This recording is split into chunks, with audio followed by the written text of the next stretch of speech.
আমার হাত দেখেন। আখিরাতের জীবন কেন বেশি উত্তম? এখানে 1 নাম্বার ইনসাফ ভিত্তিক বিচার হবে, কোনো বেইনসাফি নাই। আল্লাহ বলবে, আচ্ছা আমার নাম দিয়ে এক্সাম্পল দিচ্ছি, আল্লাহ বলবে ফেরেশতা আসিফ ফজুরের আমল নামা ওজন দেওয়া হবে।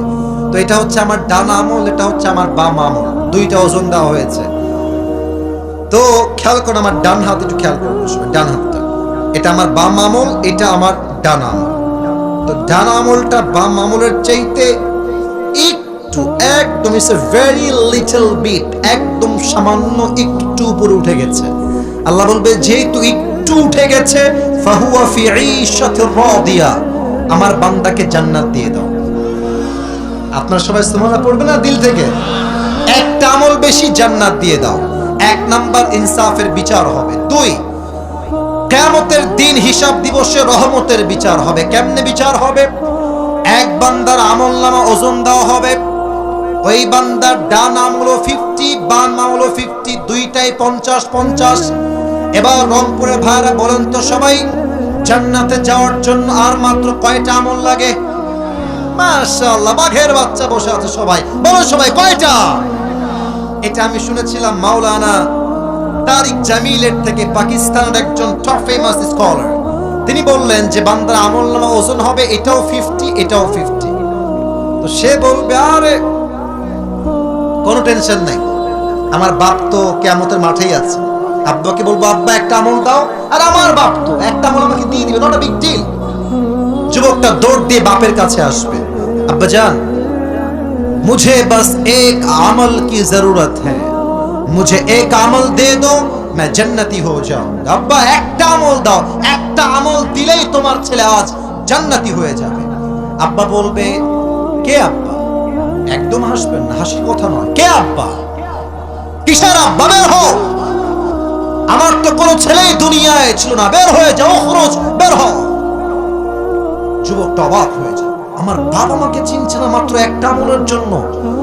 মায়ের কাছে আসবে, আম্মা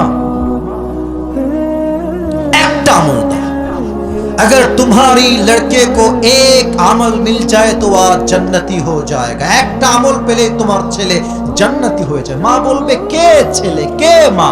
ও খরচ, বের হয়ে যাও, গেট আউট ফ্রম হিয়ার, আমার তো কোনো ছেলেই ছিল না, বের হও। যুবকের মাথার টনক নড়ে যাবে, বাপ চিনছে না, মা চিনছে না, বউ চিনছে না, ভাই চিনছে না, কেউ চিনছে না, একটা আমল আমি কোথায় পাবো? আমি হাদিসটা প্র্যাকটিক্যালি বোঝাবার জন্য আমাকে একটু দেখতে হবে সবার, আমি পুরোটা বোঝাতে পারবো না অভিনয় করে, জাস্ট এতটুকু বোঝাই যে যুবকটা এতটা হতাশ হয়ে যাবে, ডান হাঁটু আর বাম হাঁটু দুইটা উঠাবে এই বুক বরাবর, আর এই 2 হাত এমনি দিয়ে চুপচাপ বসে কান্না করবে একটা আমলের জন্য। কিয়ামতের ময়দানে একজন যুবক তার কাছে দৌড় দিয়ে আসবে, এবার ডাক দিয়ে বলবে ভাই তুমি ইতনি পরেশান কিউ হো, তুমি क्या चाहिए मुझे बताओ। ভাই তুমি এত চিন্তিত কেন, তোমার কি লাগবে আমাকে বলো। সে তাকায় বলবে ধুরো মিয়া, আপনি কে, জানতো এখান থেকে? বাপ চিনছে না, মা চিনছে না, বউ চিনছে না, হু আর ইউ, তুমি কে, বের হও, তুমি আমার কোনো কাজেই আসবা না।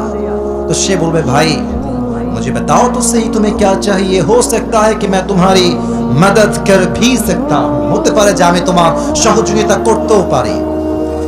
तो अनेक काकुतिर पर से बोलबे भाई मेरी जो दोनों अमल है दोनों 50-50 हो गया है, अगर मैं जन्नत में जाना चाहूं तो मुझे बस एक अमल की जरूरत है, जन्नते जेते चाइले आमार আমল লাগবে মাত্র একটা।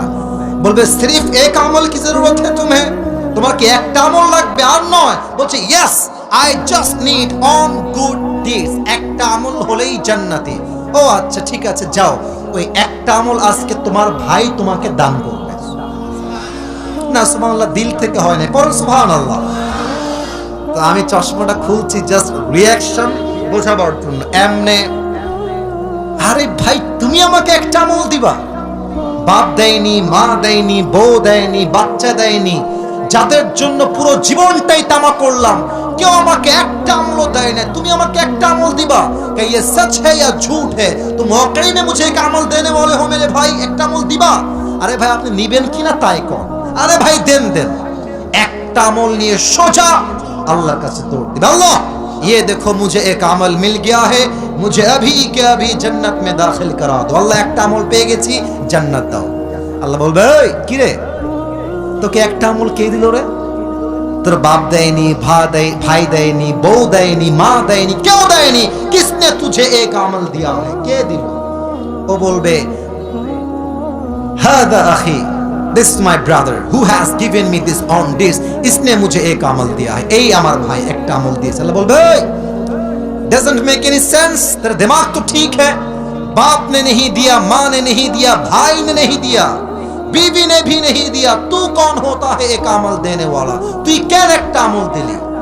ওই যুবক ডাক দিয়ে বলবে अल्लाह मैं क्या बताऊं, मेरे पास अमल है तो बस एक ही अमल है, अगर वो एक अमल है तो भी मैं जहन्नम में जाऊंगा, नहीं है तो भी मैं जहन्नम में जाऊंगा। আমার কাছে আমল আছেই মাত্র একটা, ও থাকলেও আমি জাহান্নামী, না থাকলেও আমি জাহান্নামী। তা আমি ভাবলাম আমার একটা আমল দিয়ে আমার কোনো ভাই যদি জান্নাতি হয়ে যায় তো দয়া করে মায়া করে দান করতে সমস্যা কোথায়? तो मैंने मेहरबानी करके एक अमल जो है वो मैंने अपनी भाई को सदका कर दिया। আল্লাহ বলবে ও আচ্ছা আচ্ছা, তার মানে তুমি রবের চাইতে বেশি দয়াময় হতে চাও না? আনার রহমান, আনার রহিম, I am the most merciful, I am the most gracious, I am the most kindful Lord, मुझसे बड़ा मेहरबान और कोई नहीं हो सकता। आज तुझे एक अमल मिल गया है, 51 हो गया है, तू जन्नत में जा, मगर तू अकेले जन्नत में मत जाना। जिसने तुझे एक अमल दिया है तू भी जन्नत में जा, उसे भी साथ लेकर दोनों जन्नत में चले जा। যাও দুইজন মিলে জান্নাতে যাও। একজন যাবা কেন? কারণ ইনসাফ হবে, দুই রহমত হবে, এক ইনসাফের বিচার হবে, দুই মায়ার বিচার হবে, দয়ার বিচার হবে। এই জন্য দুনিয়ার জীবনের চাইতে আখিরাতের জীবনকে উত্তম ঘোষণা করেছে একজন, তিনি কে?